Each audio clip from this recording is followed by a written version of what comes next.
যেমনটা বলেছিলাম তোমাদের সাথে ব্যানানা মাফিন্সের ভিডিওটা শেয়ার করব, তাই তোমাদের সাথে রেসিপি নিয়ে চলে এলাম। তো প্রথমে একটা ছোট সাইজের কলা নিয়ে নিয়েছিলাম, আর তার সাথে দই, টক দই অবশ্যই ফ্রেশ নিতে হবে, তার সাথে তেল আর ব্রাউন সুগার। আমি ব্রাউন সুগার ইউজ করেছি কালার যাতে ভালো আসে তার জন্য।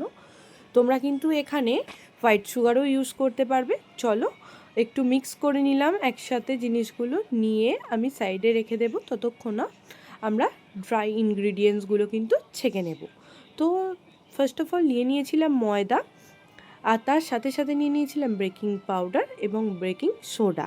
আমি যখন ভিডিওটা করেছিলাম তখন যেহেতু আমি মেজারমেন্টগুলো বলিনি, আমি ইনগ্রিডিয়েন্টসের সাথে মেজারমেন্টগুলো লিখে দেবো, কারণ এই মুহূর্তে আমার মনে পড়ছে না কতটা কী নিয়েছিলাম।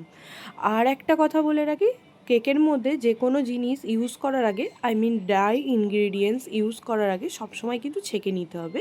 ইনগ্রিডিয়েন্টসগুলো দিয়ে আমি অলরেডি মিক্স করে নিয়েছিলাম, যেটার ভিডিও পার্টটা জানি না কেন মিস হয়ে গেছে।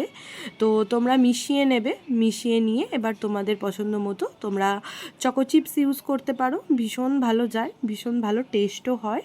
তো আমি একটা স্পুনের সাহায্যে কাপে নিয়ে নিচ্ছিলাম, তোমরা এমনিও নিতে পারো, কোনো অসুবিধা নেই।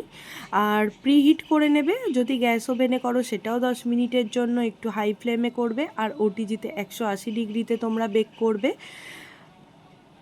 একটু চকো চিপস ছড়িয়ে দেবে, ব্যাস।